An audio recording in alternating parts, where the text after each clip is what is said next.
dispersion means the white light when passed through prism, it will split into 7 colors. That is called dispersion of light. That means splitting of white light while passing through prism into 7 colors is called dispersion. And now this dispersion can be happening in the nature also. When light ray pass from water drops, this water drop acts as a prism, and the 7 colors will split out and appears on the sky as a rainbow.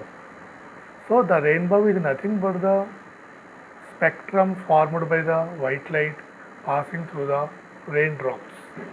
Here, sun is in opposite to the rainbow formation. That means when you see the rainbow, the sun will be in your back. So how the rainbow forming? Let us see here. Rainbows are beautiful, but how exactly do they form? And why is always the red color on the outside and the violet on the inside? And how far are these rainbows formed? These are some of the questions we'll try and answer in this video. So imagine I'm standing here, it's a beautiful day, and I want to see a rainbow. What do I need? Well, you might know we need sunlight. You don't see rainbows at night. So sunlight is important. Let's say here's our sunlight. We also need raindrops. It can be any drops, in fact, like it could be from the sprinklers or it can be from the fountain, but let's put raindrops. Now you might say, hey, raindrops are not round. Yeah, I've just considered them to be round for simplicity. You'll see it'll help us when it comes to drawing ray diagrams later. Okay, but how does raindrops and sunlight give me rainbows? We need one more thing to answer this question. We need to remember that rainbows are always formed on the opposite direction of the sun. If the sun is to the right of me, the rainbows will be on the left. If the sun is behind me, the rainbows will always be in front of me. So over here, the sun is behind me. So over here, I would see the rainbow in front of me. So with this info, that rainbows are always on the opposite direction of the sun, let's see if we can figure out how rainbows are formed, at least the basics. Well, here's how I like to think about it. Let's start from the rainbow. If I'm looking at the rainbow, I know that the light from the rainbow must be reaching my eyes. The red light, the blue light, the yellow, all the colors must be reaching my eyes. So let me first draw those. Okay, the blue light is a little hard to see. Let me just reduce the background. Okay, that's great. All right, now comes the next question. Where does that light come from? Where did that light come from? Well, we might guess that since rainbows are formed due to sunlight, maybe that's coming from the sunlight. But in what direction is sunlight? Sunlight is coming this way. So let's go ahead and draw that as well. Nice. Now with the rays drawn, we can start predicting what must be happening over here. You see, the incoming light is white, something happens, and then we have colors being thrown at me. So what phenomena must be happening over here? What must be happening to convert that white light into the colors towards me? Can you pause and think about this? You may have already learned this before. Okay, so the first thing I'm thinking about is how is this white light turning into colors? Have we seen this before? Yes, we have. We've seen this happening in prism. When you throw a white light at the prism, we see colors happening, colors coming out. And why does that happen? Well, we saw before that white light itself is made of all the colors of the rainbow, all the 7 colors. They are traveling together, but when they go from one medium to another, different colors bend differently. Red bends the least, violet bends the most, and as a result, all the colors separate out. We gave a name to this phenomena, we call this dispersion. You can guess something maybe similar must be happening. Maybe the white light is separating out, giving us colors. So that's one thing that's happening over here. But that's not all, something else. You see, just like in the case of the prism, the light should have just traveled in the forward direction. The colors must have just traveled in the forward direction. But no, the colors are turning and coming back towards me. The colors seem to be bouncing off of something. Ooh, that means the colors are reflecting, right? So it's kind of like the colors are hitting and then get reflected back. So these are the 2 things that must be happening. Let's go ahead and write that down first. So the 2 things that must be happening over here is 1, separation, which we call dispersion of light. That must be happening over here. And what else? After dispersion, after the colors got separated, they must be reflected back. So there must be reflection happening as well. So after dispersion, reflection must be happening. And with these two, we are getting our rainbow. Okay, but who's causing that? Who's making this dispersion and reflection happen? There are no prisms in the air. Any guesses who's doing that? Well, you might guess that is the raindrop. So the raindrops are taking the white light, separating them, and then reflecting them back to give us the rainbow. Isn't this amazing? Just like how scientists do, we worked backwards to figure out, or at least make a guess, as to how rainbows are formed. But this might start raising more questions, more interesting questions. For example, if each raindrop is giving me colors, why do I just see one single rainbow? Shouldn't each raindrops be giving me rainbows? It should be a complete mess of colors, right? Why do I see this nice pattern? Okay, interesting question. Now maybe to answer this, we need to dig a little bit deeper and see what's exactly happening inside those raindrops. So you know what? Let me get rid of this rainbow for now and zoom into this particular raindrop. So now let's see if we can figure out what happens inside this raindrop. All right, so here's the white light entering the raindrop. Let me draw that. There are a lot of rays of light. Let me just draw one ray of light that's entering my drop. Okay, here is the white light entering. What's gonna happen to that? Well, I want you to try and pause this video and see if you can draw this yourself. It's important because you already know the rules of reflection, refraction. You've already done ray diagrams before, so it'll be a great idea to pause and see if you can do this yourself. All right, hopefully you've tried. Let's zoom in and see what happens. We have white light. Let me zoom in even more. Zoom in even more. Okay. We have white light that is going from a rarer medium to denser medium.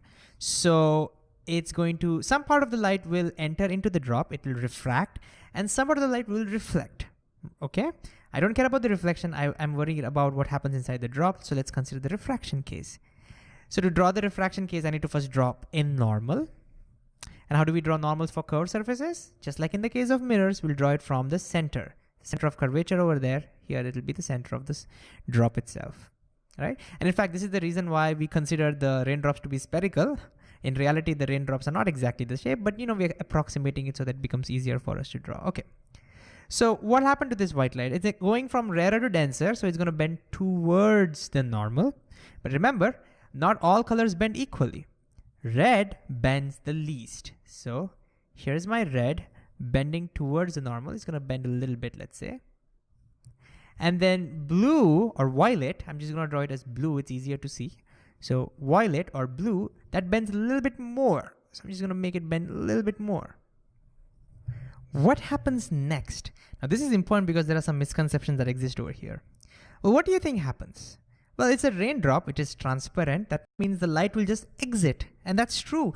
In fact, most of this light will just exit the raindrop this way, and it will not reach our eyes this direction, in this direction. But some of that light will reflect.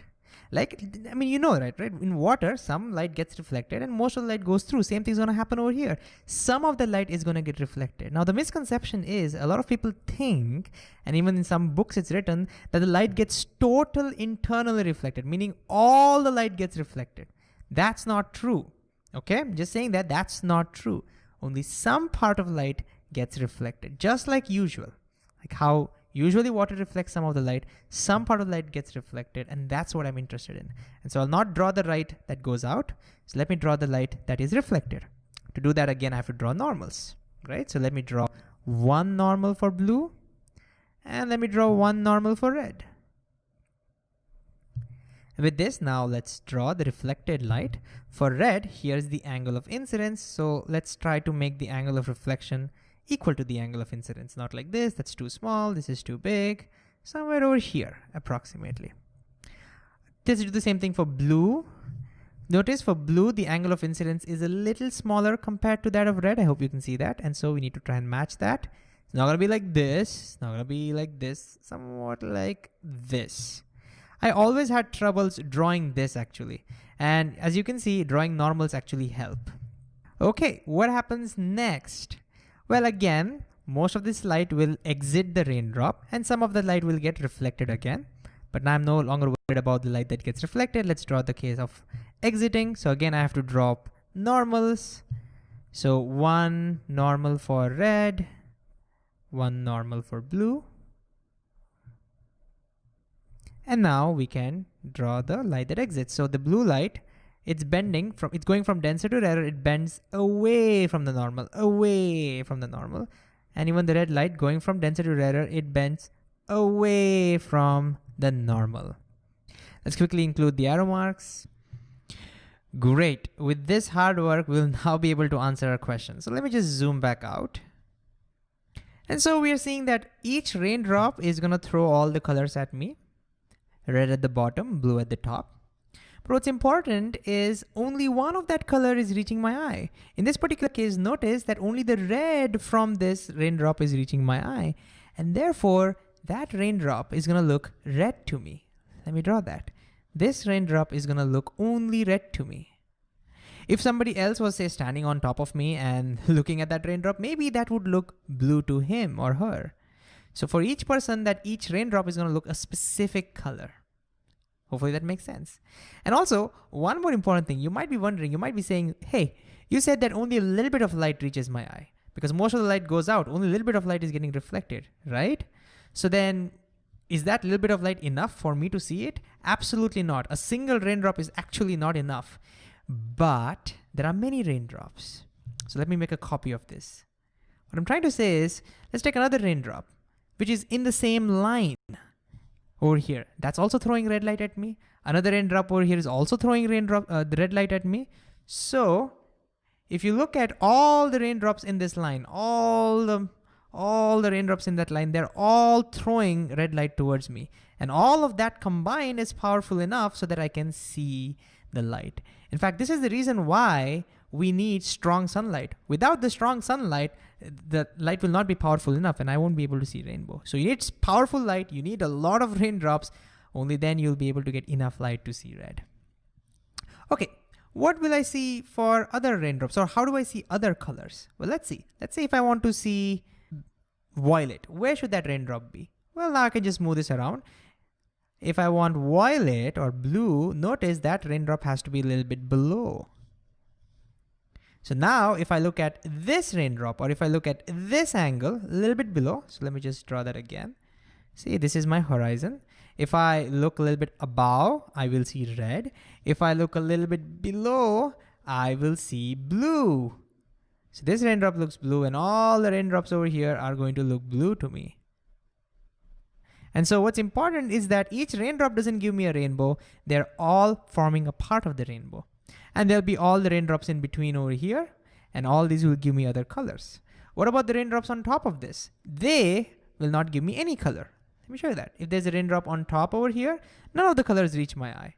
So they will not contribute to rainbows. If there's any raindrop below, again, none of those colors reach my eye. Again, they will not contribute to rainbows. And that's why the rainbows are only contributed by those specific raindrops which are forming over here, giving me that beautiful pattern. So here's one last question. How far is a rainbow? Well, at first we might think, well, it depends upon which water droplet the light is coming from, right? Because that's what gives us a rainbow. But we just learned that rainbows are not formed due to a single water droplet. They're formed due to lots and lots of drops.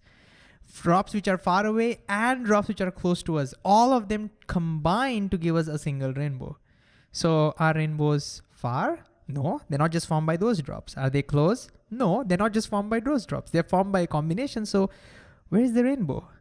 It's everywhere. Isn't that weird? I mean, clearly rainbows look like they're at a certain distance, but we just saw they're not. They are everywhere. Everywhere from close by to far, far away, everywhere is a rainbow. Amazing, right? It's not a thing. That's the thing. And rainbow is not a thing. It just looks like it's a thing, but it's not. It's not at a particular place. And of course, we didn't explore why the rainbow is a bow-shaped. That's something we'll explore in the future video, but that's it for this one. So let's summarize what we just learned. So let's recall some important things from the video. Can you first of all recall what are the two important phenomena that has to happen to our light in order for us to see rainbows? Secondly, can you draw a ray diagram showing refraction inside the raindrop? Then, using that ray diagram, can you explain the color sequence of the rainbow? Why is it that we always get red on the outside and the violet or the blue on the inside? And finally, can you explain maybe to your friends or to your family, how far are the rainbows? If you have troubles answering this question, don't worry, you can always go back and revisit the parts of the video.